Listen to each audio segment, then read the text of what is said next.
All politics is identity politics.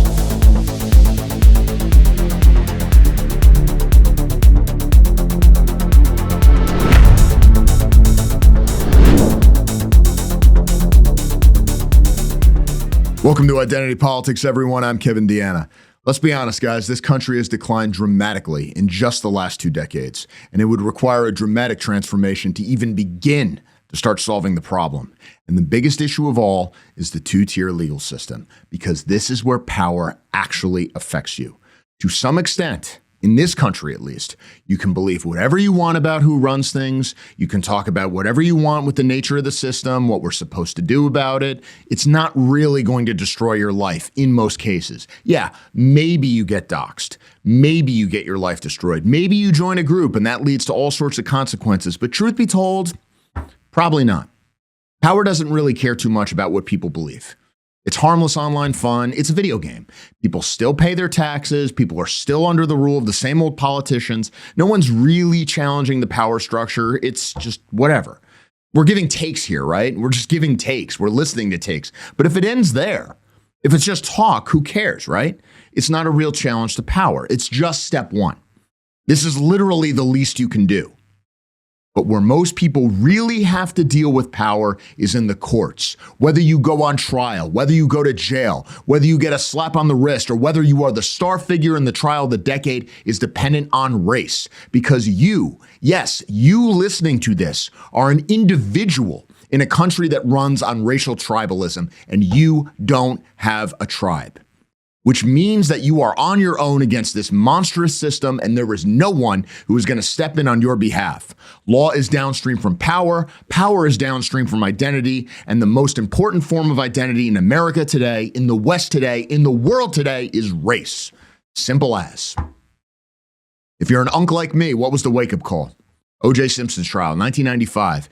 During that time, by the way, that all these conservatives today love to tell you that nobody cared about race, nobody was racist, we all lived in colorblind harmony. Barack Obama was the guy who screwed everything up. No, I remember it.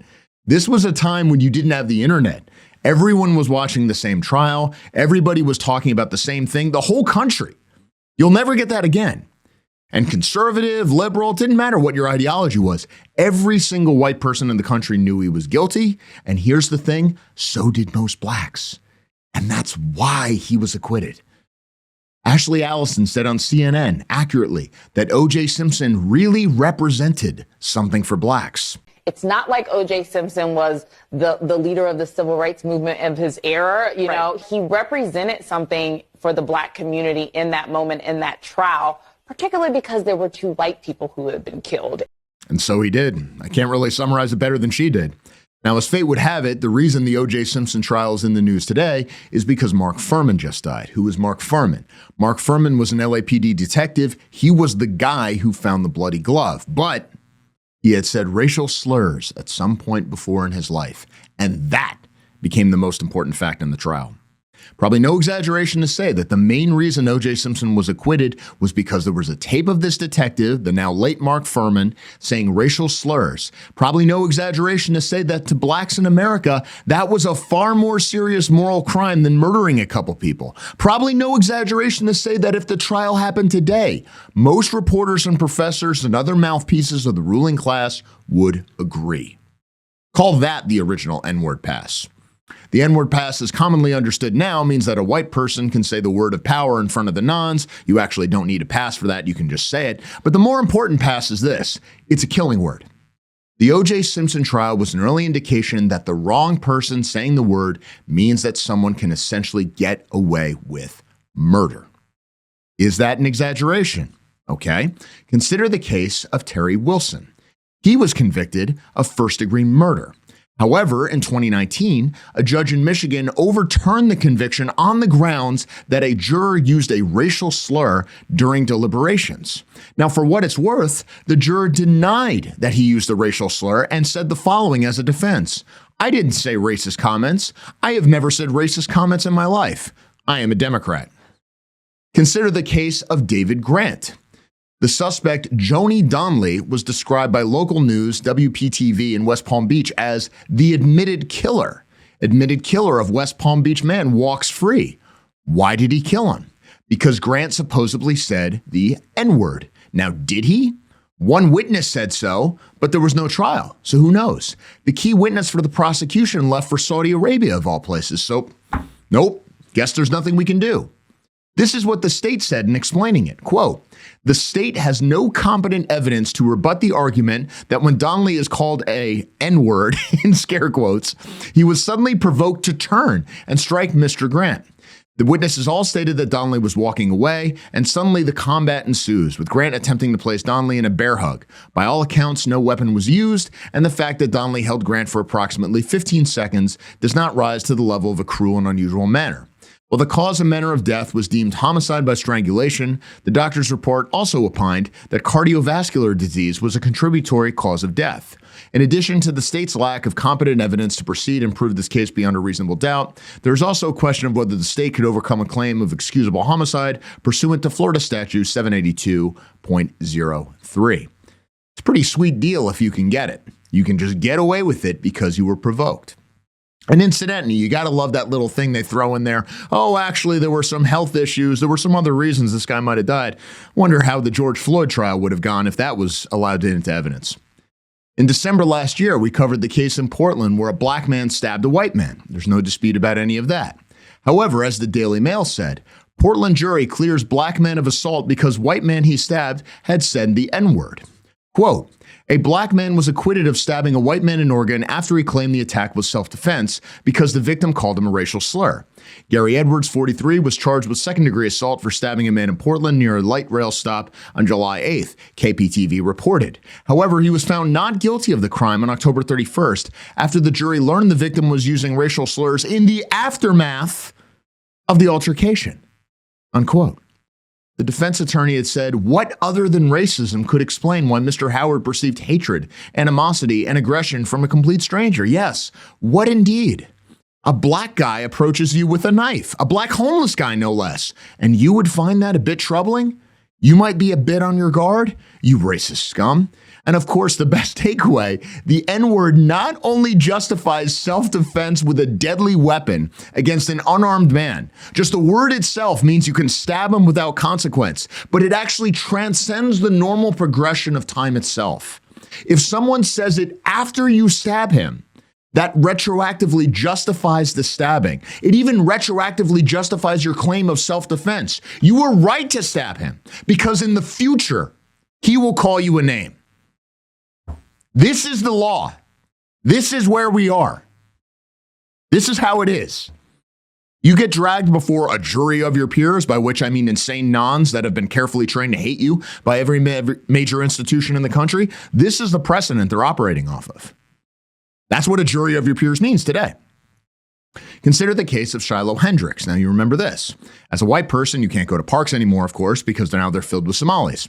This Somali kid steals her kid's applesauce. She takes it back. She curses. Some non who knows how the power structure in what used to be our country really works and how to win the ghetto lottery shoves a camera in her face. She repeats the slur. She's arrested.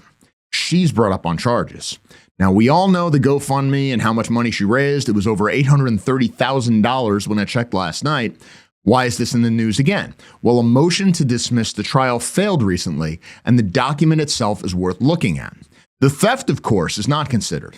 The state of Minnesota is arguing that the child is autistic and so doesn't understand boundaries. However, the child apparently understands the N-word because that caused the child to freeze. So it does understand social cues when it matters. The question of law in consideration here is whether this word constituted a fighting word. This is the state's term. Now, of course, there was no fight. She was walking away. But apparently there are some words that are so dire, so serious, you're simply not allowed to use them as a white person, even walking away. And this in the state of Minnesota, where, by the way, the Attorney General is Keith Ellison, a former black nationalist. If any of that stuff in the law about how you can't have people judging you who have a proven bias against you meant anything, he would not be permitted to be in any position of power or judgment over white people. But the law is fake. It's downstream from racial collectivism. The more ethnocentric you are, the more power you have. So you get this. So let's look at this order from the state. This is an excerpt from the 3-page order refusing the dismissal. I'll just quote a couple sentences here. Quote, Where the complaint alleges direct, face-to-face use of highly inflammatory language in a confrontational setting, together with circumstances indicating a foreseeable risk of immediate escalation, dismissal is improper because the determination of whether the speech constitutes fighting words is inherently fact-intensive and reserved for the trier of fact. If a trier of fact were to find the speech to be fighting words, then it would not be protected speech. Unquote. Thus, the question is whether the word of power inherently is a fighting word, a banned word, and therefore not protected speech, a word that free speech does not cover. The First Amendment no longer applies. Now, of course, the problem with this is that we hear this word just about every second of every day, uttered by the very people it was coined to describe. They won't shut up about it. And this has led to cases that are either amusing or tragic.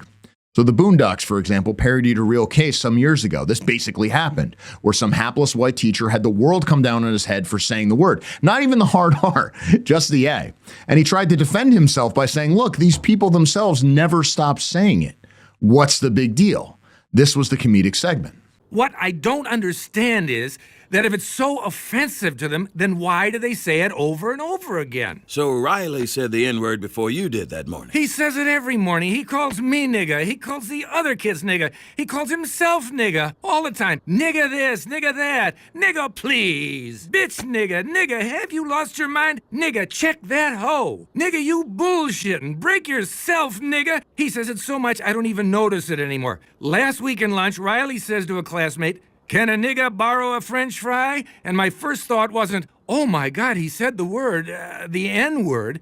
It was, now how is a nigga gonna borrow a fry? Nigga, is you gonna give it back? I'm telling you, my inside voice didn't talk like that before he got in my class. He said, I said it first. Man, I'm telling you, I seen the hatred in his eyes the first time I walked into class. All he saw when he looked at me was a black nigger. Now, this was many years ago, but no one has learned anything. Like, we have this expectation that when you make fun of something or pop culture takes a shot at it or you point it out or parody it or whatever, you've removed the threat. You've solved the issue. This is not true. In January of this year, a substitute teacher in Las Vegas made the following mistake. This from the Daily Mail. Teacher fired over N-word. Quote, I want to know why, when black people are amongst each other, they call each other N asterisk, asterisk, asterisk. I'm judging from the number of asterisks here. We're talking about the A, not the hard R. The educator, who has not been named, asked. The teacher's use of the racial slur caused the class to erupt in shock, with one student walking away with his hands in the air. Others gasped and started laughing in awe before the teacher responded, exactly. When a white person says it, it's like, oh my God. It's like an act of something. What is that? She continued. Shortly after, Principal Keith Whipperman sent an email to students informing parents that the substitute was no longer employed. By Clark County School District, local CBS affiliate KLAS reported. Well, that's the actual answer. It's just power. The lack of the common standard, the lack of any underlying rationality, that is the point. Now consider this question of fighting words. Some might argue that there is and there should be a fighting word standard. You use a racial slur against someone, you talk shit, you get hit. Fine. Here's the question. Does it apply to whites too? Now, of course, the toughest presenting nouns in the world immediately dissolve into shrieking hysterics when this word of power is uttered. The dozens of racial slurs against whites do not really have the same effect on us. Look what they need to mimic a fraction of our power. Now, why is that? Probably because any word that is used to refer to blacks will eventually come to be understood as a slur. I mean, how else do you explain that over the course of half a century, we've gone from colored people, now considered one of the worst things you can possibly say, to people of color as the preferred term of address? But it does raise a question here, because here's the standard. Do blacks have a special license to attack people based on a word they use all the time? Do whites, or anyone else for that matter, not have that license? Now forget race for a second. You're walking down the street with your girlfriend or your wife. Man comes up, calls her some vile word. Frankly, you live in modern New York City or Baltimore or some other shithole. It's not that uncommon to have whatever homeless schizos come up and say whatever crazy thing. Now, are you allowed to hit him? If not, why not? Why is that not a fighting word? Now bring race back in. Oh, you're definitely not allowed to hit him if he's black, whatever the law says, because now it's a racist attack. Now it's a hate crime. Now, is this just some abstract question? Am I coming up with some crazy hypothetical that would never happen? Well, consider the question of Ian Cranston. Central Oregon News reported late last year in a story called Ian Cranston Transfers from State Prison to Deschutes County Jail as Possible New Trial Looms. Why would he get a new trial? Who is this guy after all? Quote, Ian Cranston, the man convicted in the 2021 shooting death of Barry Washington Jr. outside a downtown Bend nightclub, has been transferred from a state prison to Deschutes County and could be released from custody as he faces a potential new trial. It comes 2 months after his manslaughter conviction was overturned by the Oregon Court of Appeals. Cranston was found guilty in 2022 of first and second degree manslaughter, first degree assault, 2 counts of unlawful use of a weapon. He was found not guilty of second degree murder. He was sentenced to 10 years in prison. According to the Court of Appeals ruling on October 29th, Cranston's attorneys argued that Oregon law does not require someone to retreat in self-defense. Although his attorneys asked Judge Beth Bagley to give that instruction to the jury, she declined to do so. Unquote. A female judge who didn't feel like giving the jury instructions that could clear the defendant. I think we all know the racial demographics at work here now. Ian Cranston was out with his fiancée when a black man, Barry Washington Jr., accosted them. Daniel Greenfield at the David Horowitz Freedom Center, not exactly what we would consider here to be the most right-wing source, nonetheless has a very blunt column summarizing what happened. Called, He Went to Jail for Defending Himself. Now Ian Cranston may get a second chance. A couple excerpts from that.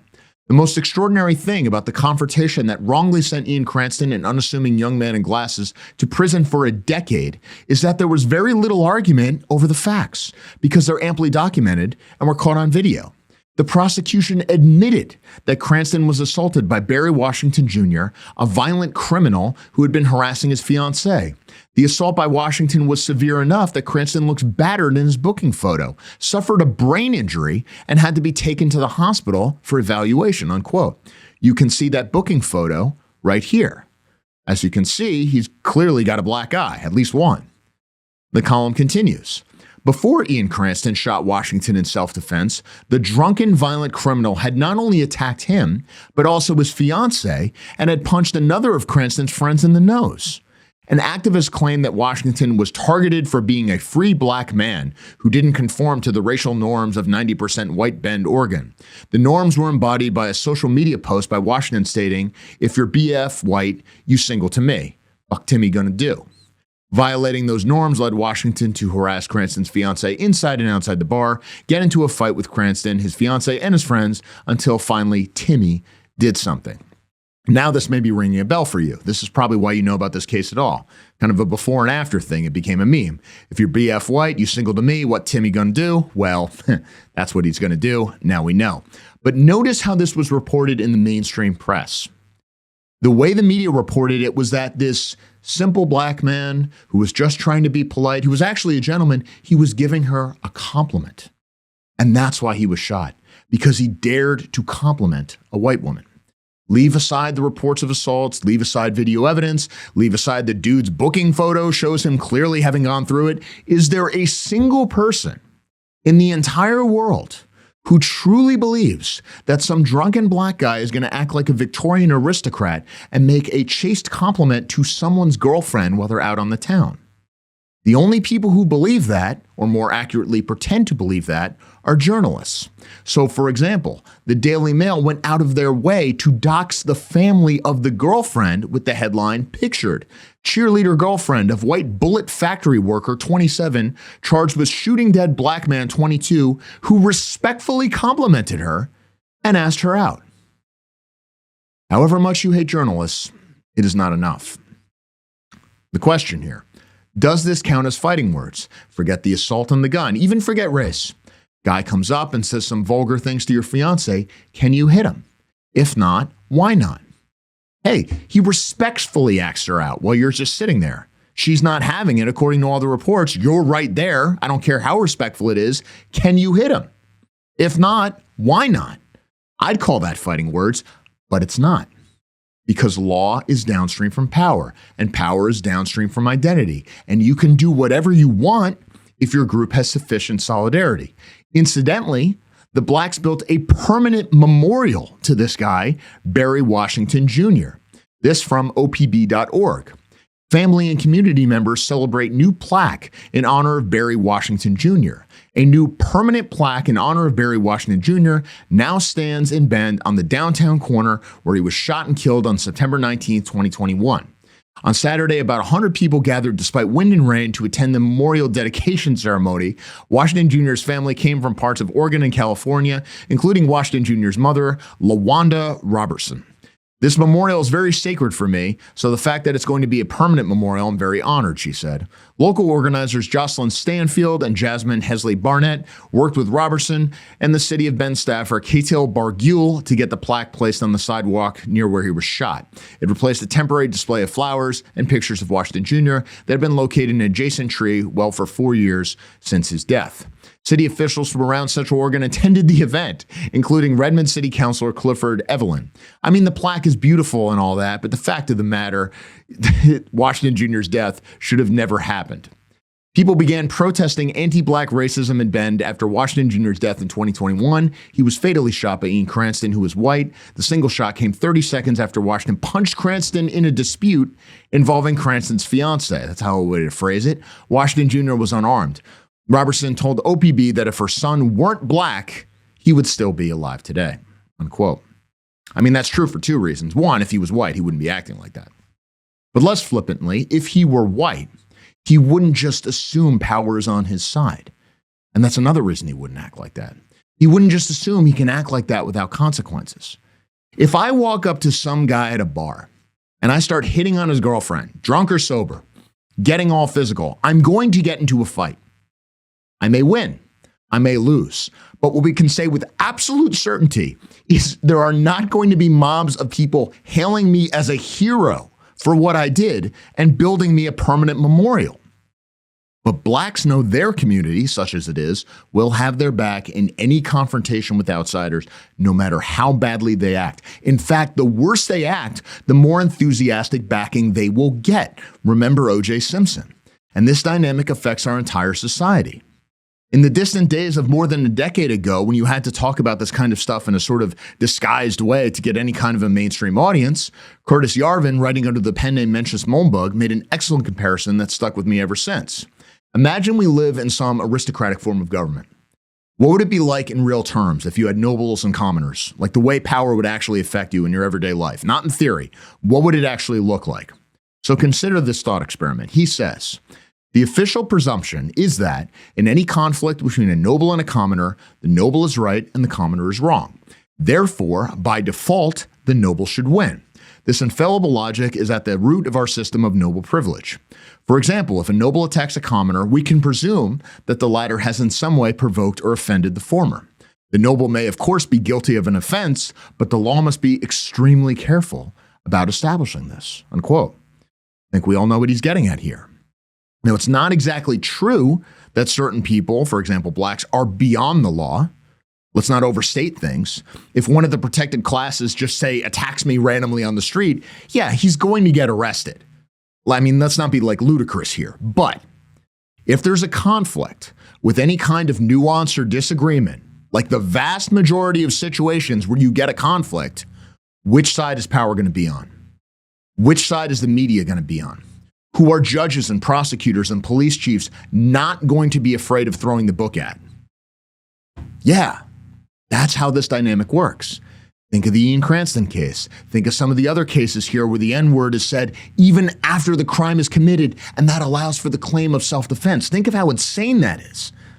In absolute monarchies of the distant past, you weren't allowed to criticize the king. It's called lèse majesté. Why does that exist? Because you're undermining the foundation of the state. You're undermining the social order. Well, apparently we have the same thing here. But it applies not to some king, but to black schizos. Like black schizos are our moral basis.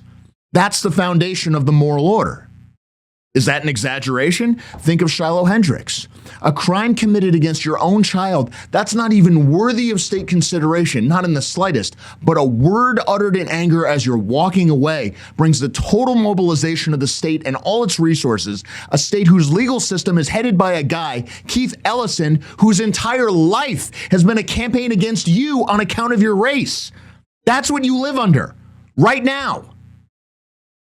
Yarvin continues, if there is a pattern of noble attacks on commoners, there is almost certainly a problem with the commoners, whose behavior should be examined and who may need supplemental education.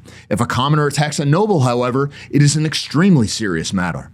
And a pattern of commoner attacks on nobles is unthinkable. It is tantamount to the total breakdown of civilization. In fact, one way to measure the progress that modern society has made is that, in the lifetime of those now living, it was not at all unusual for mobs of commoners to attack and kill nobles. Needless to say, this doesn't happen anymore, unquote. Now, what is he getting at here? I think we all know, but let's spell it out. You who are watching this, did you ever go to, say, a public school? Did you go to college? Did you get a white-collar job or an internship at any point in your life? If so, did you not have to go through some sort of diversity training or racial sensitivity workshop? I mean, I did. Day one in college. Day one. That was 25 years ago. Imagine what's going on now. You probably know better than I do. What's downstream of all this? Last quote from Yarvin here. Quote, this intentional disparity in the treatment of unofficial violence creates the familiar effect of asymmetric territorial dominance. A noble can stroll anywhere he wants, at any time of day or night, anywhere in the country. Commoners are advised not to let the sun set on them in noble neighborhoods, and if they go there during the day, they should have a good reason for doing so. One of the main safeguards for our system of noble authority is a systematic effort to prevent the emergence of commoner organizations which might exercise military or political power. Commoners may, of course, have friends who are other commoners, but they may not network on this basis. Nobles may, and of course do, form exclusive social networks on the basis of nobility, unquote. In other words, that's why whites can't organize as whites. This is the situation we are in. In any confrontation, things that you come across in your daily life, things that you're all going to have to deal with, 100% of you will encounter a situation like this at some point. You get into a confrontation with someone not of your race. It is not a question of whether you're stronger, whether you're a better fighter, whether you're armed, whether your friends are with you. None of that matters. That may not even matter if a black guy breaks into your house. What matters is, what side is the law going to be on? What side is the press going to be on? What side is the political system going to be on? What side is power going to be on? What the law says is completely irrelevant. What matters is who has the backing of a group, and therefore what group is the law going to respond to. And that colors every single social dynamic in this country and every single confrontation. You never actually have racial equality. It doesn't exist in nature, one, and I think we increasingly know it doesn't exist in nature, but it doesn't even exist in a social construct, in a society, because power is always going to be on one side or the other. This is the deeper lie behind so-called racial equality. For all intents and purposes, we really do have a system of nobles and peasants in this country. It's just that the peasants, the white tax cattle, are peasants precisely because they're capable of building a decent society. The nobles are nobles precisely because they're violent and stupid and parasitic. They're useless, and therefore the system awards them protection to the point of them being allowed to commit the most vile crimes against you with total impunity. And you can't even call them a word they themselves proudly embrace to describe themselves. What system in all of history is more absurd?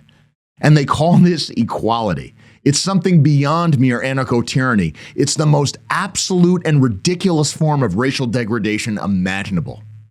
It's not surprising that whites are getting increasingly fed up with it. But let's be clear, most whites remain cowed. And they just want to hang on to what little they have and hope the system won't notice them until they die. And they're not being totally irrational here. Let's not overstate the case. Let's be realistic here. Most of the time, if you act in this way, the system probably won't notice you. You'll get to live your tiny, pointless life. You'll watch your shows and play your games. You'll hang out in your shitty apartment and you'll die fat. But you will live. You may get away with it, but you will live with that understanding that if you step outside what is permitted, the system will absolutely destroy you. Every single white person knows that in their bones. That's your liberal democracy. That's your free world. That's your all men are created equal. And this, of course, brings us to the other case going on right now, which is Chud the Builder. man named Dalton Etherly. This is his fundraiser on Give, Send, Go. There are already a bunch of others, which may be total scams. I encourage you all to be very careful if you decide you want to donate, which one you donate to. Don't get taken advantage of here. But let's get into this case a little bit, because there are a lot of things being discussed. First, we're all familiar somewhat with the background. Chud the Builder is a live streamer. He kind of goes into these things, says provocative things. You get a kind of confrontation. But what are we talking about with this case specifically? What happened with the confrontation here that led to the shooting, like the actual confrontation here? Now, right now, Chud the Builder is being held on attempted murder. He shot someone. He accidentally wounded himself too. Now, no one died, but everyone, by which I mean the media, including the Associated Press and all the rest of them, are saying, oh, well, he goes around saying things that are offensive. And so, yeah, maybe he had it coming. But did he with this specific case? Because really, that should be the only thing that matters, right? This is not clear. In fact, and I'm being way overly cautious here, the reports that I've seen suggest he did not. Now, supposedly this was being live streamed. Either no one caught the stream or maybe it hasn't been leaked yet. But the question is this, and this is really the only question. Does someone, based on what you did on other occasions, at other times, have the right to track you down and attack you? Because that's how it seems to be playing out. Does this fighting words doctrine carry over for your entire life? The fact that you said a word that society considers offensive at another time, does that give carte blanche to an entire race for them to attack you anywhere, at any time over the course of your entire life? Because if that's the standard, just about everything we do and say is considered racist by someone. And there are a lot of nods in this country who have been carefully trained to take offense to all this kind of stuff. Do they get to attack us no matter what? Now, there's a lot of specifics that are still in question here. We're going to talk a lot more about this in the coming weeks as we find out more. But right now, we have seen some reports that suggest the following. There was a stream right before this confrontation, maybe even including the confrontation. This stream is supposedly being subpoenaed. There is reportedly evidence of premeditated attack by the black guy who started it, who has still not been charged for anything, by the way, and that Dalton did not provoke this specific incident. Now, if that's clear, that should be the whole thing. That's it. We shouldn't even be talking about any of this. And the only way you can justify that this is even happening is because we live in a two-tier legal system. Then consider the question of bail. Now, this is from the Andrew Branca show covering the bail question, and Mr. Branca is drawing on some excellent research that other people did online. I can't summarize it better than he did here. Now, you tell me if this is an objective, rational court system equally applying the law. Here's Dalton Etherly versus Montgomery County, other bail comparisons. Infant rape and murder, the bond was $100,000. Dalton got $1.25 million for a non-fatal use of force event. Murder, rearrested, $125,000. Attempted murder, which is the most serious charge brought against Dalton, $252,000. So a full $1 million lower than Dalton Etherly got. Average of 16 murder cases, $348,000. So roughly $900,000 less than Dalton was asked to put up. Murder median, about the same. Double murder, by a felon, $750,000. Double homicide, $1 million. And then double homicide, he killed 2 people. Dalton Etherly, Chud the Builder, didn't kill anyone. Attempted murder. Arguably, self-defense, 1.2, because a lot of these cases, there is no articulable self-defense narrative. But here there is. 1.25, I believe, was the total bond. Same account, another post writes, District Attorney Robert Nash, who's the DA in this district, was appointed by Governor Bill Lee November 8th, 2021, then won an election. The DAs they're politicians, they run for election. Here's every murder and attempted murder case with bail under his tenure. And I think are these the same ones in the chart? Some of them are the same. Somebody shot and killed someone in a robbery, $10,000. $10,000. Second-degree murder in a robbery, $25,000. Second-degree murder, weapon aggravated assault, $25,000. Attempted murder, $50,000. First-degree murder, $50,000. Someone actually died, still 25 times lower than the Dalton Etherly. Of course, a whole bunch of these. Tennessee statute 40-11-118 requires a bail to be set as low as necessary to assure appearances. That's the purpose of bail, that when you're asked to come to court, you'll show up. If you don't show up, you forfeit the bail. That's the purpose of the bail. The Tennessee Constitution prohibits excessive bail. District Attorney Nash's own website says he ensures the criminal justice system is fair to all involved and follows the law as written. Now, everybody has their takes on this guy, and people always do this thing I call throat clearing when they have a case like Chud the Builder, and it goes like this. This is throat clearing. Obviously, people should not be acting this way. Obviously, you shouldn't say the word that they don't want you to say. There are better ways of doing it. Obviously, you shouldn't be seeking out confrontation. Obviously, you shouldn't be putting yourself in these situations. This isn't the hill we want to die on. That's always the key phrase, right? But leave aside that it's not clear at all here, and in fact, there are many reasons to doubt that he sought out confrontation here. I'm pretty sure he did not, and I'm just being overly cautious here. The only reason I'm not going farther is because I want to see the actual evidence. I'm operating on the worst case scenario here, which is probably not what it was, and I still say under the worst case scenario, this case is crap. It's not even a question. What are we even talking about? Here's the reality. Just about everything that goes to trial has some element of nuance and controversy. The whole point of a trial is to figure out the facts because people don't agree. That's why you have them. If something was clear cut, we wouldn't be dealing with this. So if you have any kind of a view, obviously you're saying something where there's some disagreement. And just about every case that matters in this country started because someone tested the limits of something. For example, the standard for free speech in the United States of America regarding incitement to violence is Brandenburg v. Ohio, 1969. It comes out of a Klan rally where a speaker made a kind of veiled allusion to violence, saying maybe at some future time, he said blacks, and he didn't say blacks. He said blacks should go back to Africa and Jews should go to Israel, and maybe we might have to do something to make this happen. It was not a politically correct speech. It was not the way I would express these kinds of views, even if I was saying, like, these are the policies that I want. It is not the way to go about these things. But it mattered. It did accomplish something. Why?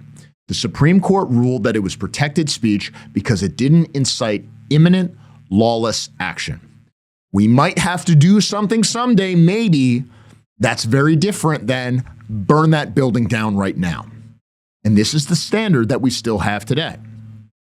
What is the point here? When you talk about laws, principles, ideals, these sorts of things only matter in these kinds of cases. Problematic cases, shall we say. So if someone says, well, it's not the perfect way of expressing something, fine. But the perfect way of expressing something, almost by definition, is not going to bring in the law. You're not going to test anything. In some ways, you're not even really going to do anything. Now, American Renaissance, for example, we have a certain tone at our conferences and the way people are expected to present themselves, even attendees. But power actually matters most in these marginal cases. And if marginal cases go one way, then in these other cases that are previously seen as safe, you're going to see power go after them in these cases too. What matters is where you challenge the taboos, as Dalton himself put it. Why do you think I'm such like a horrible person? Well, what I'll say to that is that you going out to these places and saying these things to these individuals to get Going out where? To what places? the places you've been at. The places I go every day? Gas station. I'm not going to argue with you. Yeah, so I don't go out of my way. You know that, right? Well, what I'm saying is that just like the homeless guy. Which one? That was a little uncalled. Which one? Recently, Ooga Booga? Yes. That motherfucker was lingering and loitering, and she was like giving me eyes like, hey. So I said, what's up, man? How you doing? And then he starts going, you 12? He gets in my face, he leans in my personal... You don't like that shit, do you? My question to you is, why do you say these things? Because and you know it's going to spark. Because America is a place where you can say whatever words you want. As long as you're not stringing them together to say, I'm about to commit a crime, like, you know how the niggas do to me. They're all like, we're going to come to your house and kill your 2-year-old son. And people will watch that. People that look like you and agree with you watch your news. And they'll say, yeah, he deserves it for saying a word in America where it's freedom of speech. It's just the way you go about saying it and doing it. I feel like is a bit extreme. Yeah, I mean, because to break patterns that are extreme to the point where it's normal to ruin someone's life, starve them, harass them, post their number. It's normal to do all that on the guise of, well, he said a word. That's very extreme in a lot of us white people's eyes. Very hard to disagree with anything he's saying there. Now consider the case in the fundamentals. Forget the reports about the video, because frankly, who knows? Hopefully somebody will release it and we can all know what's going on here. Maybe it shows this stuff, maybe it does not. But the real question is this: even if he did, and he might not have in this case, even if this report is right that he didn't, but let's say he did call this guy a racial slur, is that inciting imminent lawless violence? Or, and this we do know, does the fact that he said a racial slur on some other occasion mean that a guy can hunt you down and you can't use a firearm to defend yourself? Like, these are pretty important questions, and they're that straightforward, and we have to define them in these terms. Because consider this: there is no scenario, none whatsoever, where I get to avenge some insult against my country, my race, my family, myself, by traveling to somewhere else and attacking some black guy because he said something at some other time on TV or on the internet. Why? Because that's obviously insane. That would be an insane thing to do. You would not have a society if people could act that way. And yet we are told, and the entire legal system monolithically unites, that this must be the standard going forward when it comes to whites insulting blacks. That's crazy. That's beyond belief if you actually think about it for 5 seconds. And the only way you can even begin to understand this is if you understand we have a two-tier legal system and you, white man, are at the bottom. You do not have the same legal protections as everyone else. You are not allowed to defend yourself. You are certainly not allowed to defend your honor. And given that this entire system is justified on the grounds that we all inherently possess certain rights guaranteed to everyone, that should raise some pretty important questions about the legitimacy of the whole thing. More to the point, this is how power actually affects you. You can carry yourself however you want. You can present yourself however you want. But it's actually a very reasonable and realistic expectation to think that you may end up in a confrontation you did not seek out someday with someone of a different race. And suddenly power matters. Maybe it's small-scale aggression. Someone's accosting you or your girlfriend at a bar. Maybe it's more direct. Maybe it's a straight-up attack or mugging or something. Maybe you're a small business owner, or maybe even just an employee at a store, and they're stealing from you. And you're presented with the choice of letting them get away with it or starting a physical confrontation. Maybe it's an attack on your honor. They insult you. They attack your girl. They insult your child. The kind of thing that blacks are allowed to apparently kill you for, without consequence, but you as the privileged white man are just supposed to take. That's what we live under. Think about that and internalize that. Now, I say such a system like that has to be destroyed, if only for our own self-respect, but that's so easy to say. It's just so cheap. It's just talk, right? How do we even go about doing that? Well, step one has to be white solidarity, because without that racial consciousness, without that collective white political expression in cases like this, nothing changes. It's not about principles. Those are after-the-fact rationalizations for power. It's not about law. Law is just downstream from racial politics. And it's not about who's right or wrong, because in the eyes of most people, right or wrong is just whatever the media says it is. Really, it's about us. Do we unite and change things, even with small gestures of solidarity, like supporting our people who are sucked into this awful system? Or do we all just go our own way and hope that somehow we individually will be spared? That is the choice, and there is no other. The time is running out for all of us. And in all these cases that we talked about today, when you think about them and how you might end up in situations like this, do not expect that however you conduct yourself, that you somehow alone will be spared. Hey guys, quick reminder before we continue. You can follow Identity Politics on Rumble, Odyssey, YouTube, X, and TikTok. And if you want to make sure you never miss an episode, sign up for our email list. If you believe in this work and you want to help us stay fully independent, you can support us directly on Ko-Fi. We offer bronze, silver, gold, and white membership tiers, or you can give a one-time contribution, whatever works for you. Every bit of support helps fund production, research, and our ability to speak freely without corporate or platform pressure. All the links are in the description below. Now back to the show. My guest today is Kyle from National Conservative, a longtime activist for the cause. I've known him for many years, who's been covering these sorts of cases practically my whole life. And he has a great deal of insight into the way this system works. He joins us today. Check it out. Well, Kyle, who runs National Conservative, is doing reporting on these sorts of issues for a very long time, and he's seen it all. Kyle, thank you so much for joining us here today. Oh, no and problem. we've been talking all about the two-tier legal system, and this is something that it's almost the bread and butter of reporting on this side of the aisle. I mean, we talk about this stuff all the time. We talk about it to the point where some people might even get sick of it, and yet it doesn't seem like anything really changes. I mean, we still have these cases happening over and over and over again. And these sorts of cases do seem to do more in terms of waking people up than just about anything else that's out there, because it's just so outrageous and you see it over and over again. Well, thanks to the internet, there's more awareness. I mean, the media has spent the past at least 50 years both aggressively censoring certain crimes and aggressively hyping certain crimes, usually interracial.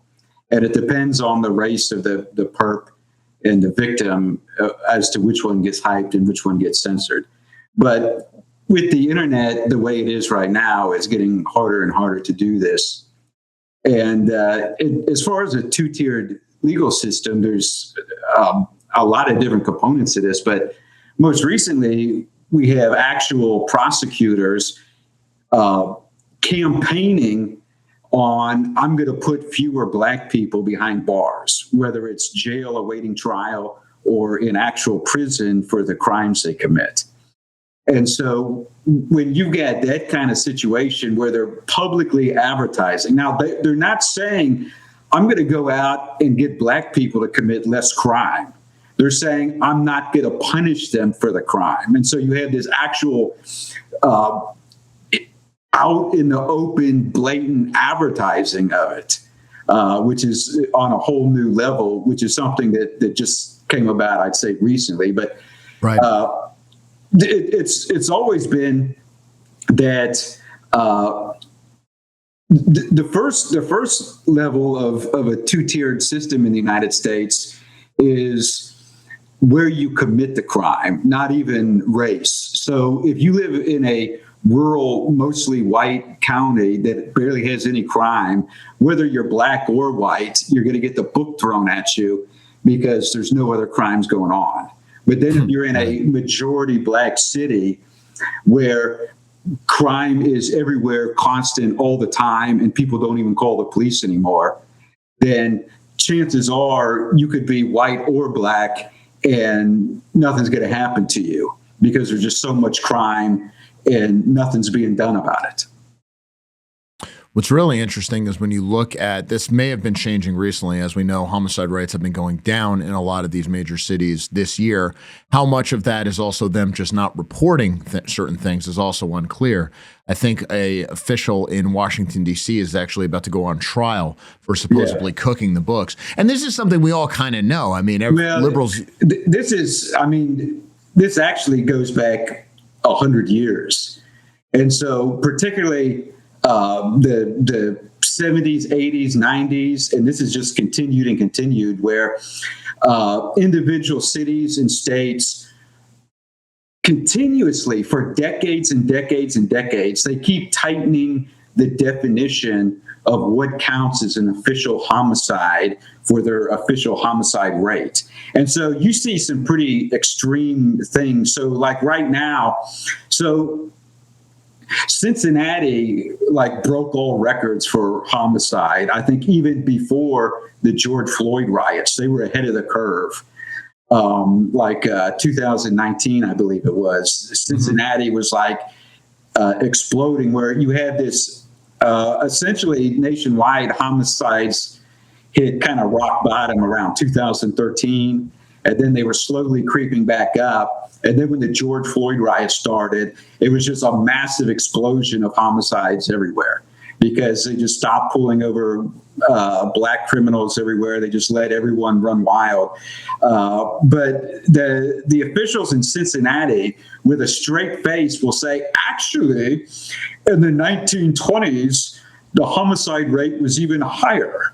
And if you go back and look at what was counted in 1920, they were counting any traffic accident fatality, even like if it was a one-car wreck and someone died and there was no purpose, no one was being reckless or driving drunk. Just any traffic fatality was on their official list of homicides and counted towards their homicide rate. And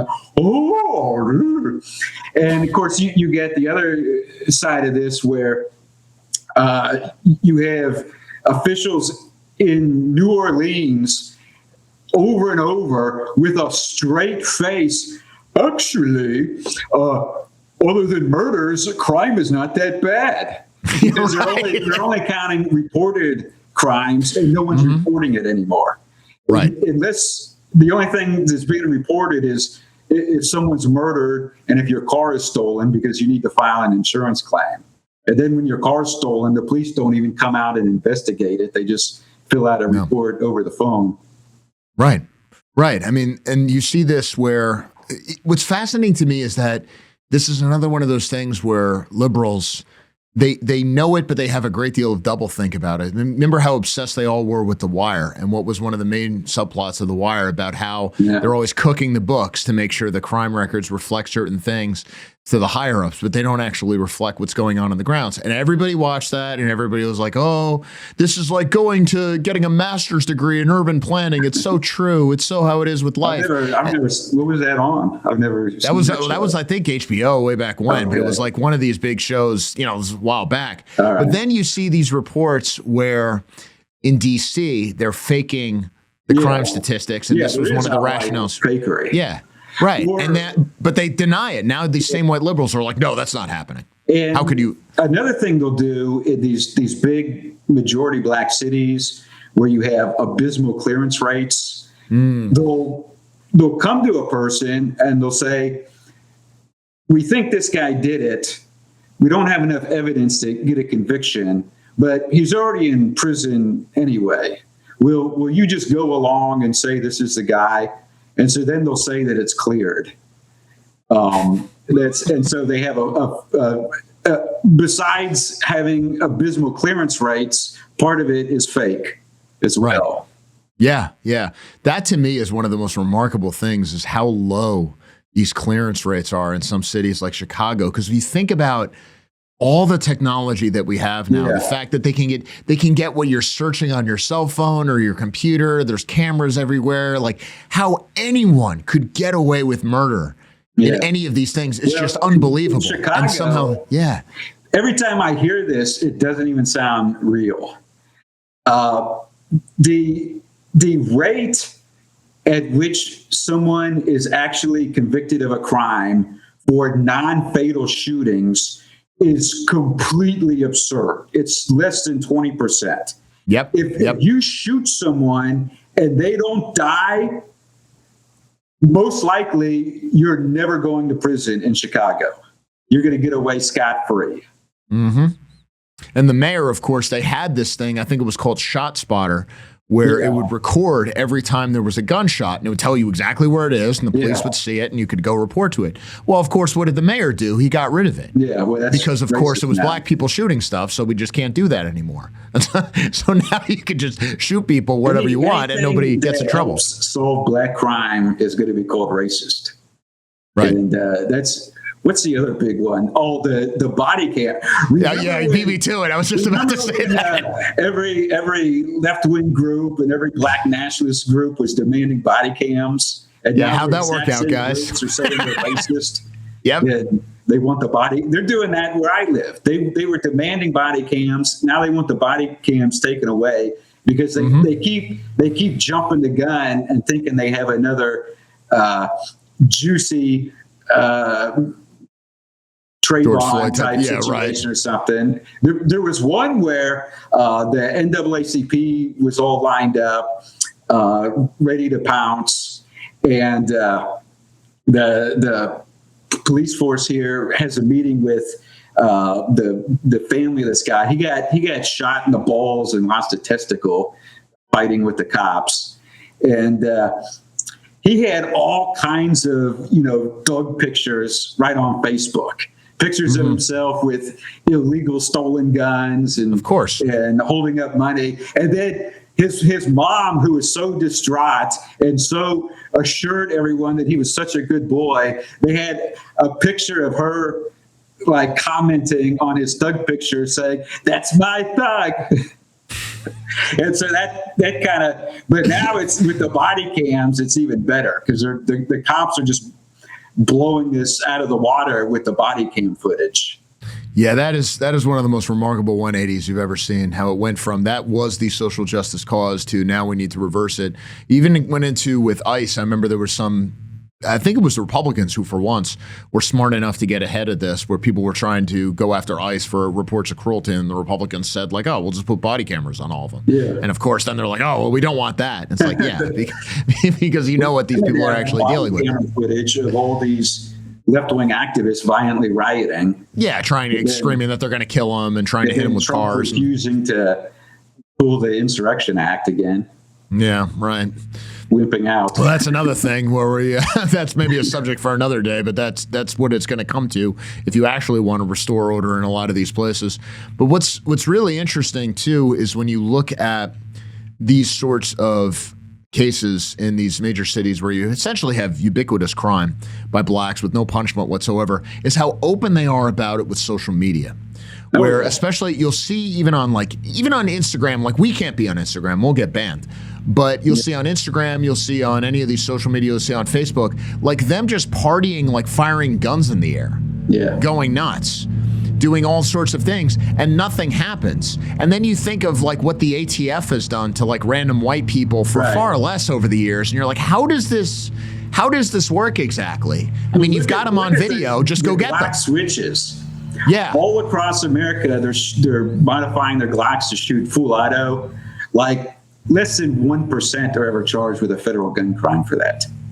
Right. It's just not enforcement. Meanwhile, I remember when I was in high school and Bill Clinton was sending undercover ATF to gun shows to blatantly entrap law-abiding citizens on something they didn't even know was a crime.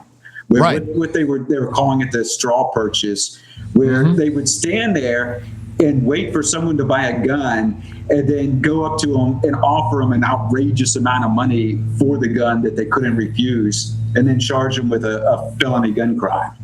And that was happening all across America, but they will not go out and charge these black you got these black gangbangers that do a mass shooting with a machine pistol, and they're out on bond a month later, and they haven't even the feds don't even go and pick them up for felony gun charge. They just let it go.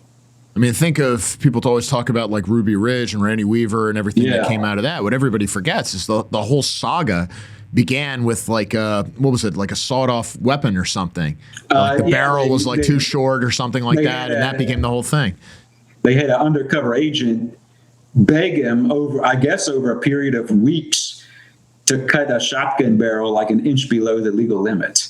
And then he finally did it, and then that's what sparked the whole thing. Yeah, right. And meanwhile, you have like guys I just saw it on Twitter today, like people, I think it was in Memphis or one of these places, just parading around with all these illegal firearms. And it's like, And of course, the same people who urge more gun control, at the same time, they want to reduce the penalties for the people who are violating existing gun laws, which sort of gives the whole game away.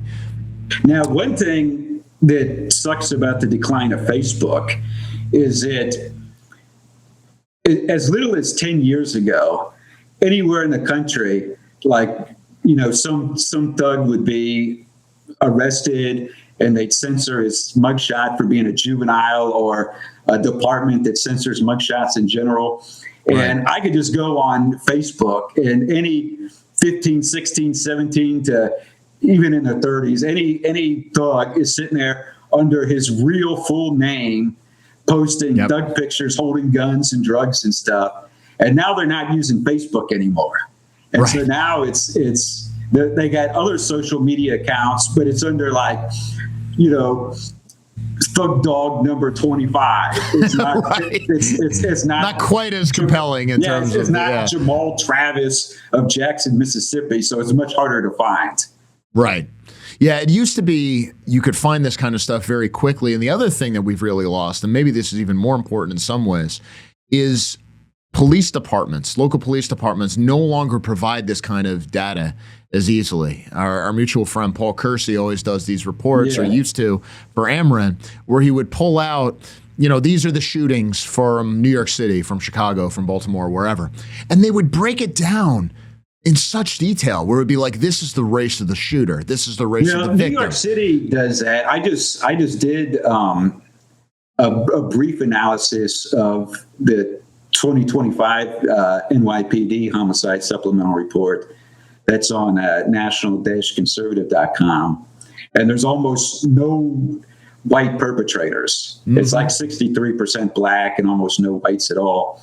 Of course, there's white victims, but yeah, the problem is even the police departments that put stuff online, it's so half-ass. Like St. Louis and Kansas City are continuously updating what they call a weekly homicide report. And they'll list the percentages of the known suspects that are black, white, Latino, Asian. But then they don't put any names or anything. So if I see that a classified juvenile was arrested in January and it's April now, they've already overwritten it, and you can't see the previous week's reports anymore. And there's a lot of stuff like that where there's a lot of police departments claiming that they're putting out this info, but it's all so half-assed and malfunctioning and sporadic. There was years ago, this was like 2012, I was writing for a website called examiner.com, which doesn't exist anymore. But at the time, it was a massive, massive website. And I became one of the most prominent political writers on it for writing about the Trayvon Martin hoax. I had Amber Lyons of CNN, one of their big investigative reporters, say that I blew the lid off the whole thing and changed the national narrative. But I remember you did. But Grand Rapids was actually putting full police reports online, which they've stopped doing. And someone contacted me and said that I was attacked by a mob of blacks that beat me up, hit me in the head with a chain, and said, this is for Trayvon Martin. And it happened to like 5-6 other people. There's zero media. This was completely censored, absolutely zero media anywhere.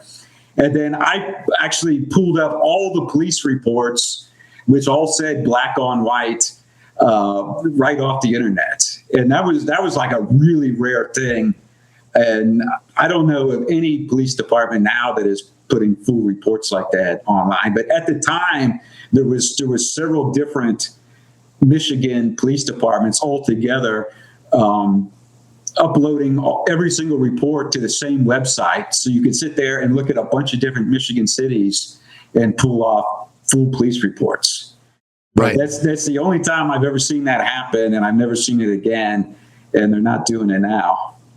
No, I mean, it's tragedy for those of us who work in this kind of thing, because like that kind of data is really the bread and butter. That's what allows you to do so much stuff, but it's just so difficult to do now. And what's really tragic about it too is that when you look at, Ameren always does those color of crime things, or at least we used to. And one of the big things that that's based on is, of course, these FBI data. But the FBI data is based on the city data.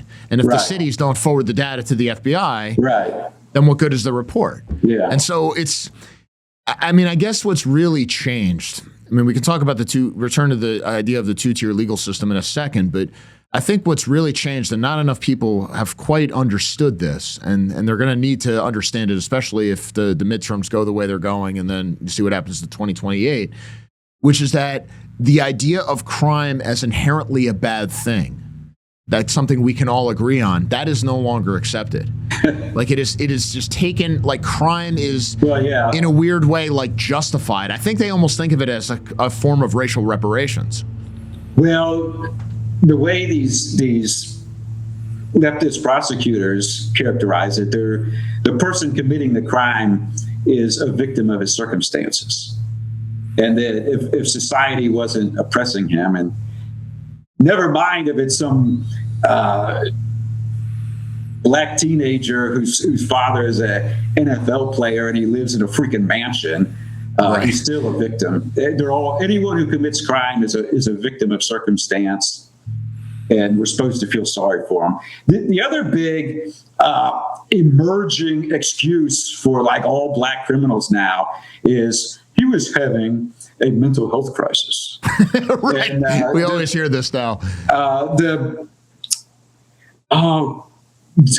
just the one in Atlanta, I was surprised that Atlanta even had a white police chief, although he looks like a walking, talking soy jack meme.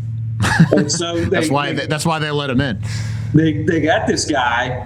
He walks up to two female UPS workers and just brutally beats and maims one of them, then runs off and stabs a random woman to death.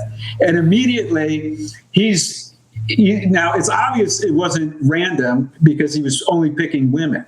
And then it turned out he had another female victim last January for which he went 100% unpunished, even though he attacked a woman at a bus station. She had skull fractures. They charged him with simple assault and gave him anger management class and no jail time. So there's at least 3 victims. They're all women. The soy chief wouldn't say what race any of them were, but he just completely at random. And he goes, based on everything we've seen, this is a guy suffering a mental health crisis. So he's the victim, really. Yeah, really, it's our fault. We didn't provide him with enough resources. The black guy that stabbed a transsexual 40 times just like a week ago in Seattle. This was in Seattle, right? Yeah. Yeah. That was the narrative everywhere. Oh, this was a nice guy from a nice family. He was just having a mental health crisis. But also, even though he was a victim of a mental health crisis, all people who don't accept transsexuals are at fault. Right. Yeah, that's one of the things that you see all the time. Where it's like, oh, well, we have to stop this anti-trans violence. Like, did you know like how many transgenders were killed last year? And you're like, well, who's killing them? And then you look into it, and of course, it's always like blacks who like somehow get involved in the situation with these things and I started freak out. That a few years ago, and then someone else took my data and added about 7 more years to it. And so over a period of 10 years of the reports put out by HRC, which is a big left-wing nonprofit, they have an annual list of transsexual murder victims. And they always hype it as trans people of color being disproportionately murdered. Of course. Well, over a 10-year period, 65% of known perpetrators are black. No surprise there. They don't want to, I mean, this is the funny thing, of course, is they don't actually want it stopped. Because if you said, well, look, this is who's doing it, should we have these kinds of penalties? Like, those same people would say no. And it's not just from, well, they want the issue, they want something they can promote, they want to blame larger society, but like, they're not actually mad at the people committing the crimes if those people are black, because somehow they censor the race. They censor themselves. They censor their own thoughts. That's what's like remarkable about these people. There's something called, I don't even know, it's kind of faded away now, but there's something called gig worker rising, which was trying to start to unionize Uber and Lyft drivers and stuff and get better city laws. Well, they started publishing an annual report, but it only showed the murder victims. No mention of who was doing it. Right. And once again, it was Uber and Lyft drivers of color are bearing the brunt. They're being disproportionately murdered. And then PBS was hyping this real big. Well, I started tracking this. Now I'm up to 120 Uber, Lyft, Uber Eats, DoorDash, and a few other, minor copycat apps. 82% of known suspects out of 120 or 120, I forget what I'm even up to, maybe more than that. But 82% of all known suspects are black. And then in a huge percentage of the ones that have never been solved, they occurred in census tracts that are majority black. Of course. So it's like, this is even more than 60. This is more than 65. I mean, this is like, you can just flat out say well over 80%. Just a huge, huge majority of everyone killing these people is black. And then as soon as I started publishing my data, Gig Worker Rising actually completely stopped. They just completely dropped the issue. PBS is never mentioned again. I kept trying to prompt them to comment on it on Twitter, and they never would. And now their Twitter account is dead.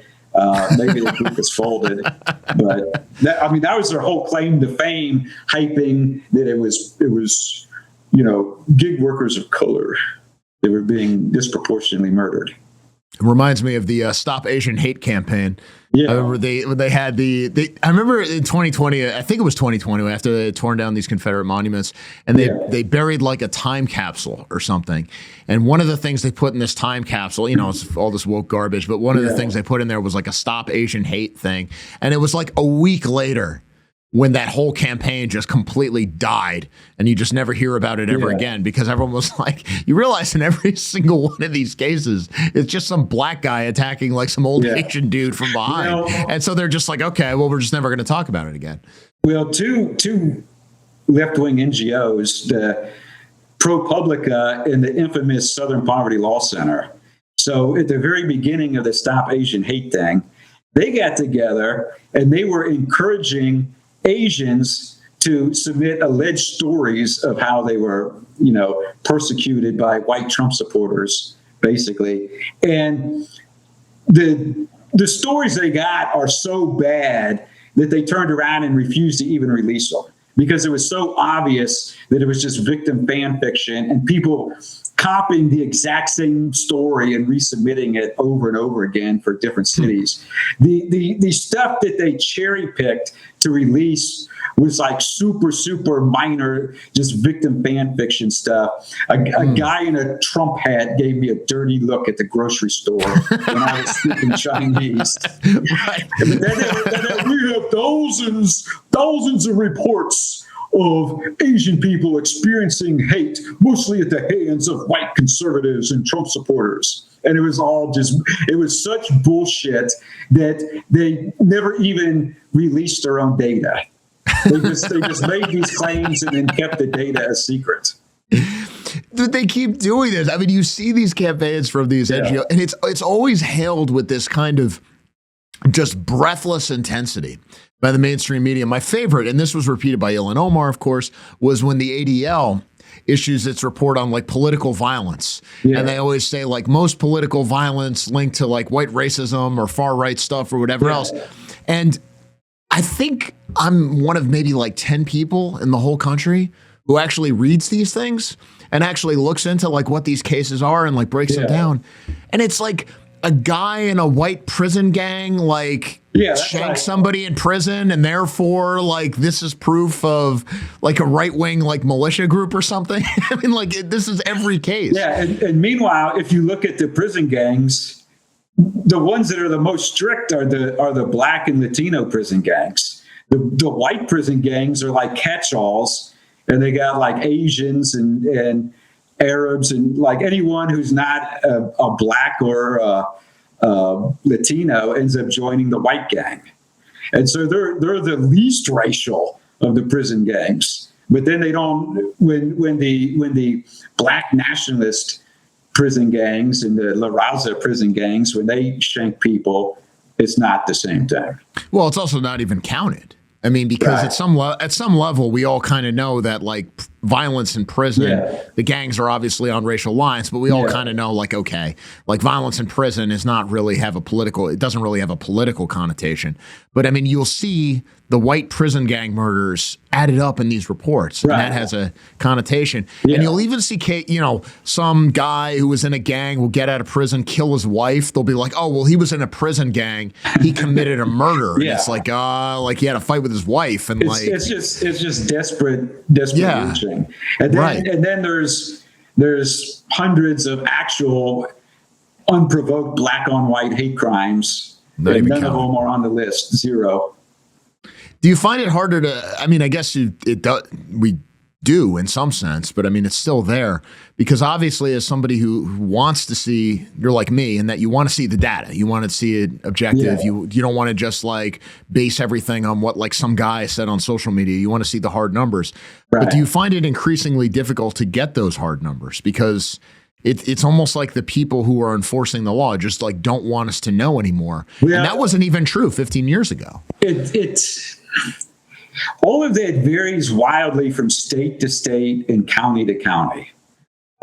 Depending on, I mean, some murders, I can sit there and track the whole court case and everything. And then you have some places like all along the West Coast, almost all police departments are censoring all mugshots under the pretense that they unfairly stigmatize black people. And now you have, Utah has one of the most extreme state laws in the country now. The Republican leadership in Utah, in order to pander to BLM and virtue signal, they banned the release of almost all mugshots in Utah. And so you can't even get them in Utah now. And now you have, I know Maricopa County is a big one where I try to look up murders all the time. And even in the public data, to look up who's in jail straight from like the county jail website, they censor the race. So they've got on top of the mugshot being censored, race is censored in the listing. So like Maricopa County, Los Angeles County is one of the hardest places in America to get any information. The LAPD and the county sheriff's department, they used to put out press releases for like every murder. And it would say like, Tyrone Travis, a 33-year-old black male, has been arrested for killing Angela Ripley, a 19-year-old white female. And they'd have to, now none of that, half the time they don't even have their names in it. It'll just say a man was arrested for killing someone. And it's not in the media. You have nothing to go off of. It's impossible.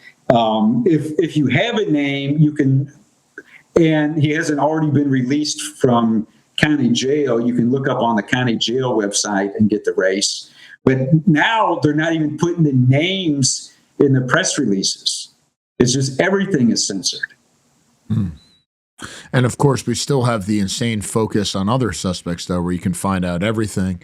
I mean, we talked about some of the other cases. Obviously, got this big case with Chud the Builder. Obviously, that's going to be something we're all going to be dealing with for a few months.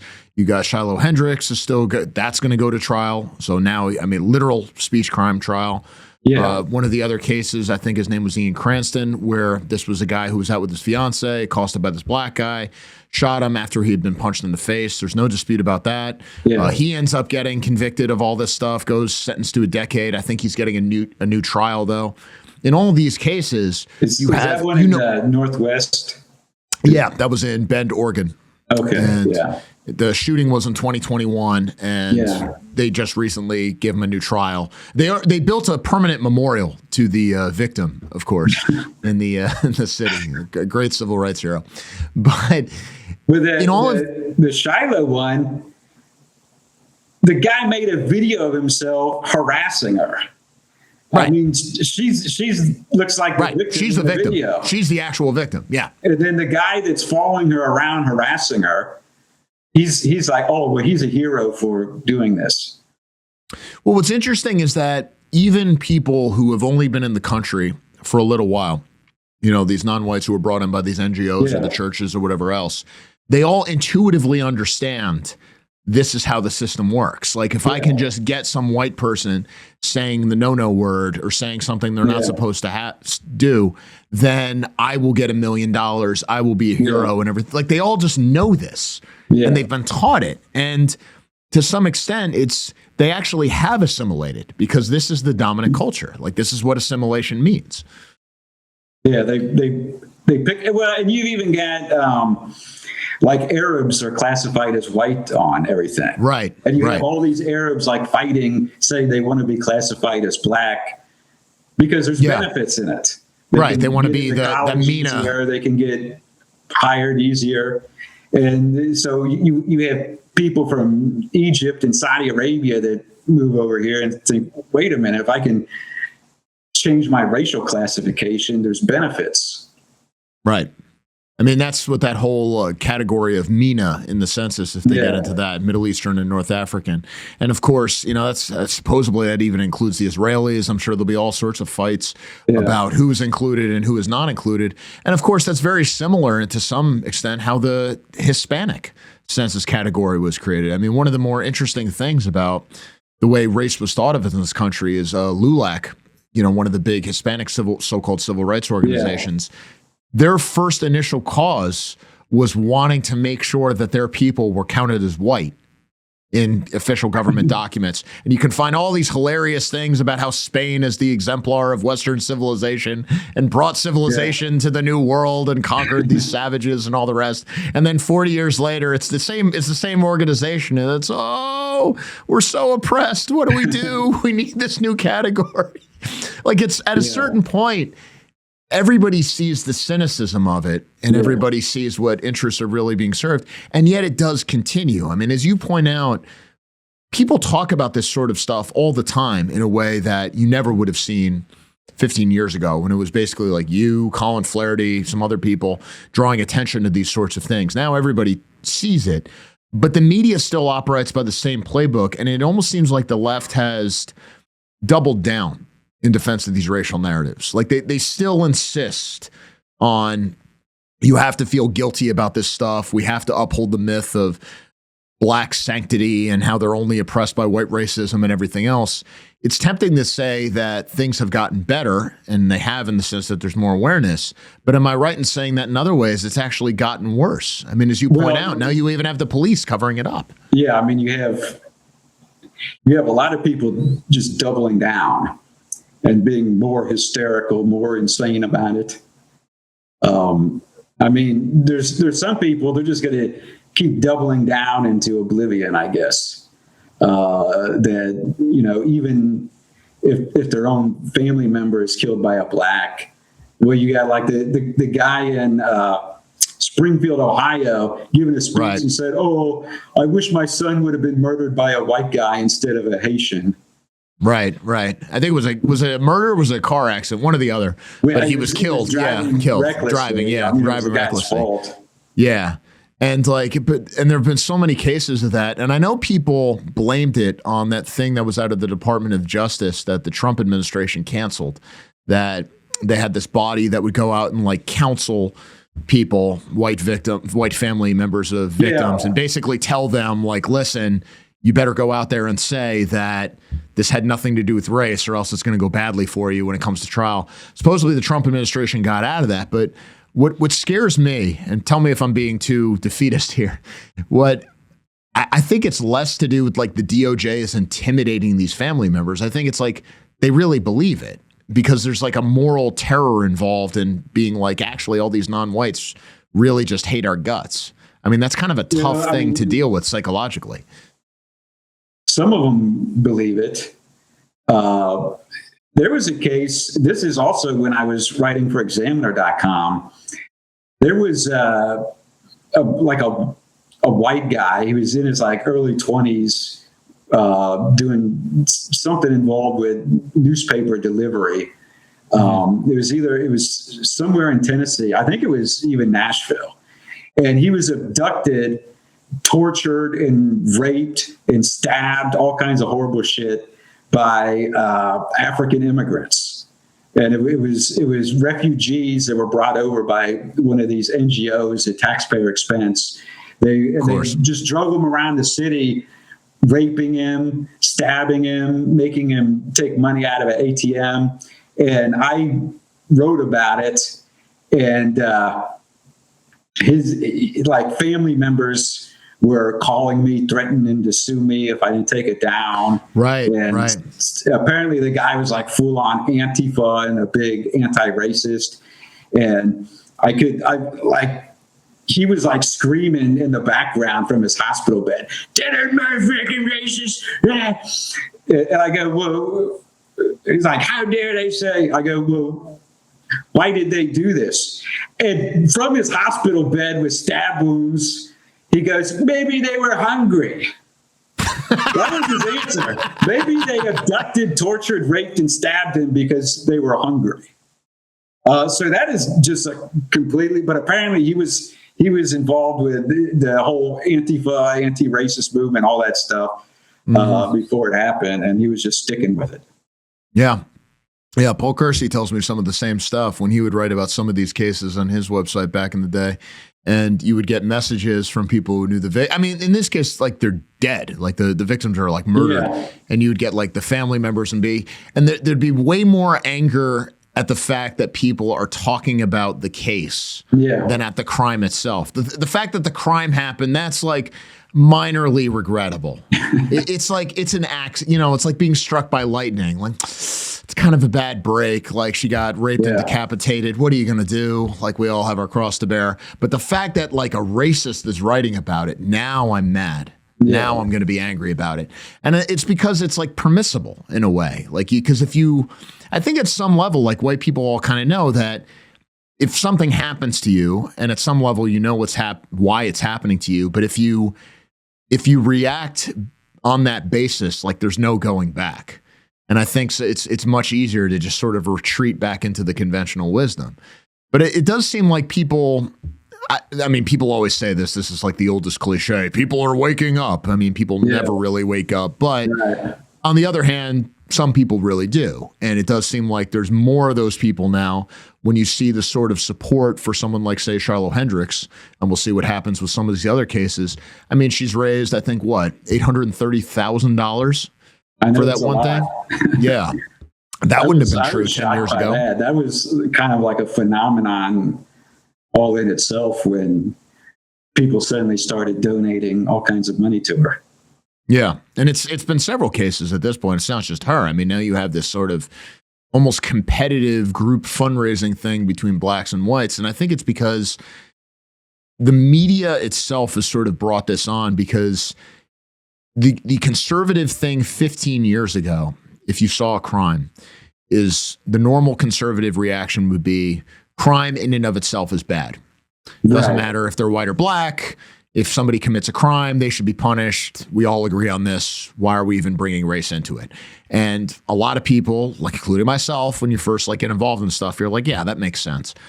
But then when every single case becomes like a racial showdown, and every single rare white on black thing becomes like the most important serious crisis of all time with political ramifications, at a certain point, you just sort of give up and say, okay, well, it's just sort of a racial team sport. And this includes crime. And I think that kind of polarization is only going to increase. I mean, we're always told how America becomes more diverse, people will care about race less.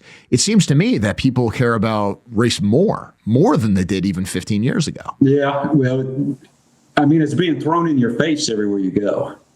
I mean, the mainstream media, Hollywood, mainstream commercial music are all hyper-focused on race. I can tell you one thing where I've seen a major sea change. 10 years ago, I'd see like a post from a local media outlet, like Fox 21 somewhere. Such and such has been arrested for the murder of this person. And I'd post, what's the race of the suspect? And I'd immediately be bombarded with like 30 replies calling me a racist, shut the hell up, how dare you, what difference does it make? And now it's like all over Facebook. Yeah. And people are saying, I mean, now it'll be like, Fox 21, so-and-so's been arrested. Yep, I think we all know what race this person is. Yep. That's every comment, every single comment. And so that's just like a complete sea change to Facebook 10 years ago. Yeah, that's very true. I mean, you did not see that long ago. I think we all kind of recognize that it matters at this point. I mean, you've been doing this for a while. You've been reporting on this kind of stuff for a while.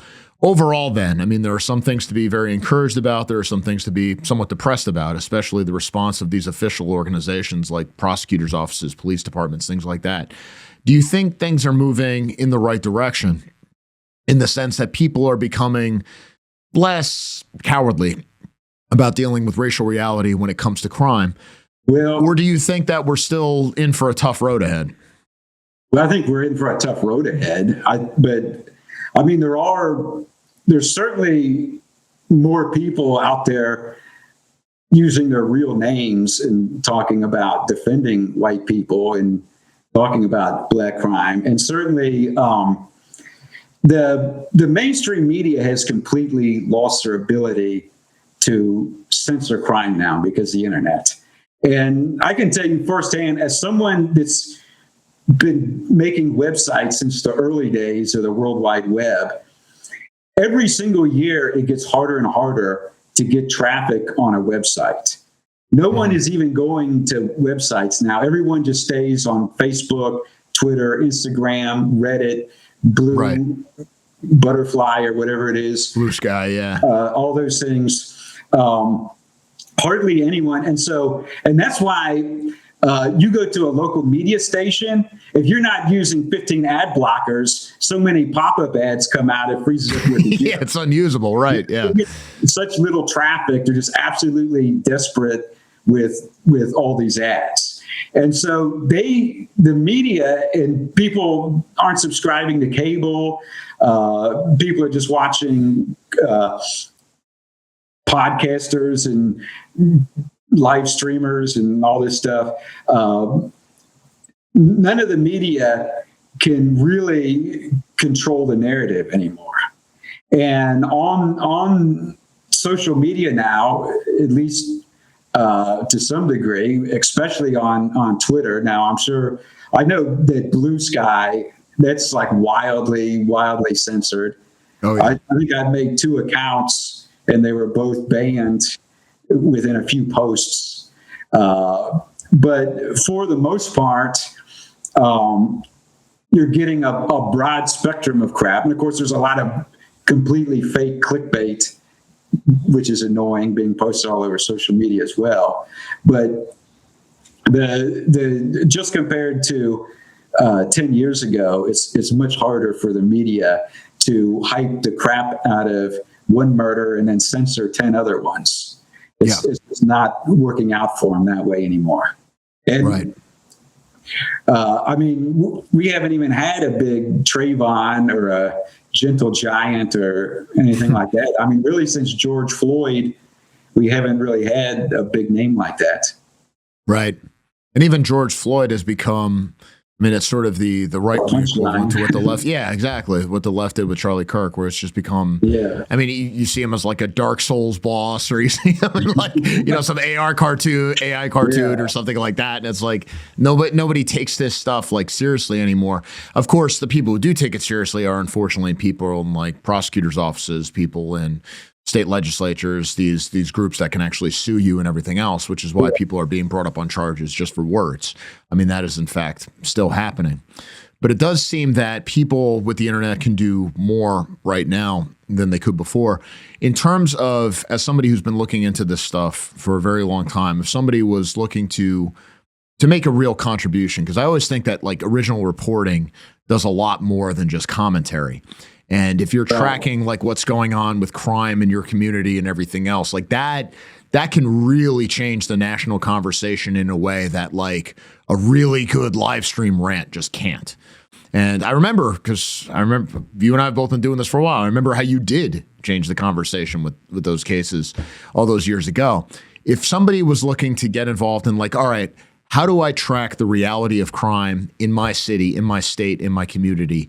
Where does one begin as somebody who's been doing this for a while? Well, if you want to track a certain area, you can, first of all, you can use gunmemorial.com and Gun Violence Archive, which they're actually both anti-gun nonprofits, but they're very useful for this. And then you can dig into, find out what you can pull up locally, either if it's a state or a county, find out what you can pull up locally and get good at finding the information. You can usually start when someone's arrested. You can go to VineLink. Most states are plugged into VineLink, and it'll tell you the race, although for most Latinos, it'll just say white. Right, of course. If the person's black, it usually will say black. So there's you can get started that way. And then eventually, like if you're focused on one county or one city, eventually you want to figure out how to go and get actual police reports. And of course, technically you can go to any police station and get a police report, but often they'll give you the runaround because no one wants to get up off their fat ass and print it out for you. Right. So they'll, and especially like if there's multiple police stations and there's an office at one of them that's the official spot to get records, that gives all these lazy cops an out to just send you to the other side of the city looking for it, so they don't have to get out of their chair. But eventually, you want to figure out how to get the police reports yourself, and then you can really do a deep dive into your local area. Yeah, I think that kind of stuff is really important. I remember somebody was saying, well, I don't want to get involved. I mean, there's all sorts of activist groups. There's all sorts of things people could join, depending on how old you are, depending on your level of fitness, depending on like what your ideas are. There are all sorts of different ways people want to get involved. And I remember somebody was saying, well, I just kind of like doing research and this sort of thing. How can I make a positive contribution? And I thought about it for a long time, and I was like, this is probably where I'd begin. I mean, if you were tracking like crime, if you were talking about something where you can make a real difference, where like the whole country might stand up and pay attention, this kind of stuff is like the way to do it, because commentary is a dime a dozen, but like actual reporting, very few people do that kind of thing. Well, I mean, look how much those fraud investigations. The main thing I'm doing right now is called the Interracial Homicide Tracking Project. And it's now the biggest study on interracial homicide in the United States that's ever been done before. And it's taking every single interracial homicide of any kind that can be found and putting it all in one database. And it's partially inspired by sites like Gun Violence Archive, but none of these other sites, since they're left-leaning, none of them mention race anywhere, or certainly not. Now, Gun Memorial has pictures of most of the victims, but it doesn't list the name or anything of the perp. And so what I'm doing now is making a database and trying to get pictures of the perp and the victim. Of course, you can't always get pictures, but sometimes you can still get race from the jailhouse record and or other police department UCR data. And you can still find a few of these guys with their thug pictures on Facebook here and there, just not nearly as many as it used to be. But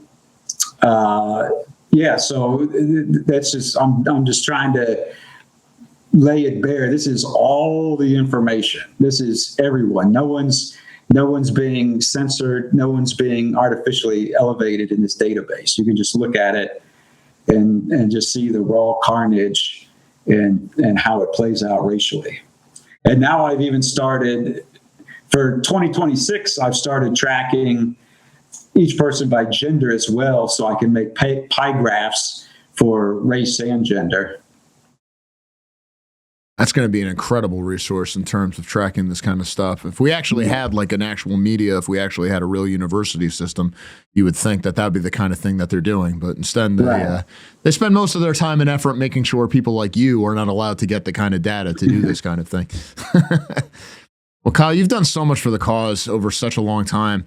And I thank you so much for being on here and for everything you've done. I mean, it means a lot. But where can people find you? Where can people find you? And how can people support you? Well, national-conservative.com, or you can also go to natcom or natcon.life or at natcon 2022 on Twitter. And I've got a YouTube website called Renaissance Horizon where I talk about European elections. And God knows we got a lot more news with that coming up over the next couple of years. Some exciting things happening on the continent. So definitely got some motion going in a way that we didn't when we started all those years ago. Kyle, thank you so much for joining us here today. I really appreciate it. All right. White privilege is the privilege that no one wants. If white privilege was real, people would be lying about being white. They'd be faking that they're white even when they're not. They'd be bragging about their white blood if they were part white instead of denying it or even attacking it or bemoaning it. But that never happens, does it? How interesting. And instead, we get cases like this over and over again.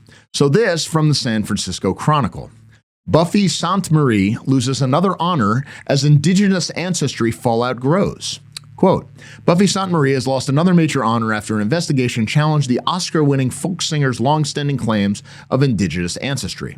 The University of Toronto has rescinded the honorary Doctor of Laws degree it awarded Sainte-Marie in 2019, according to the university's governing council.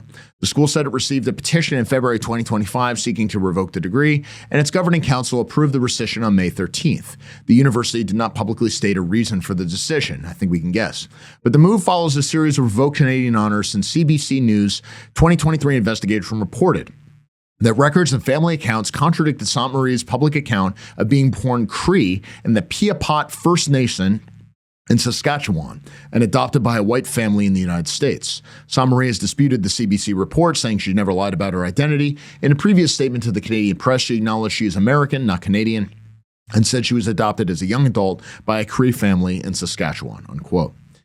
Now, how many interesting things are revealed here? Certainly not with the intention of the reporters. You can just know, apparently. You just know. It's an inherent thing. You just know if someone's indigenous. Apparently, it's a matter of blood, not a mere social construct. How interesting. Apparently, being part of a marginalized community, so-called, doesn't actually hurt you. It actually sustains your entire career. And without it, you don't even get to have a career. Isn't that interesting?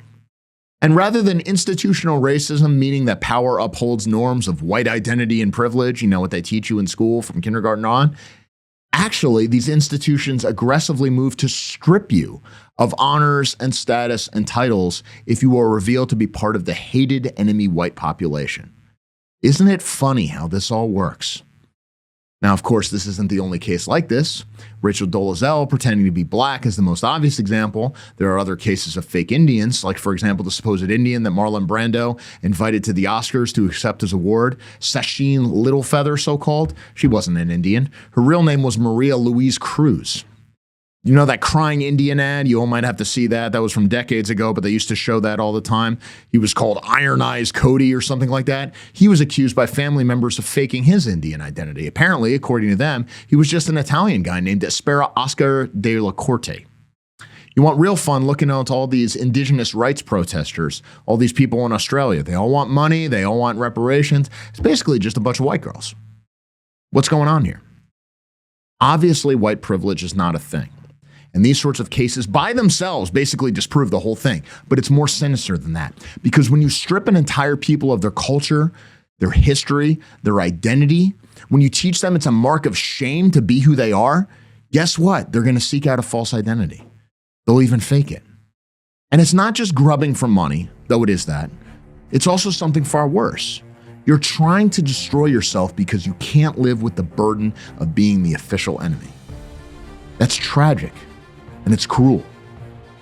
Now, I despise these kinds of people, but I also pity them. And so should you.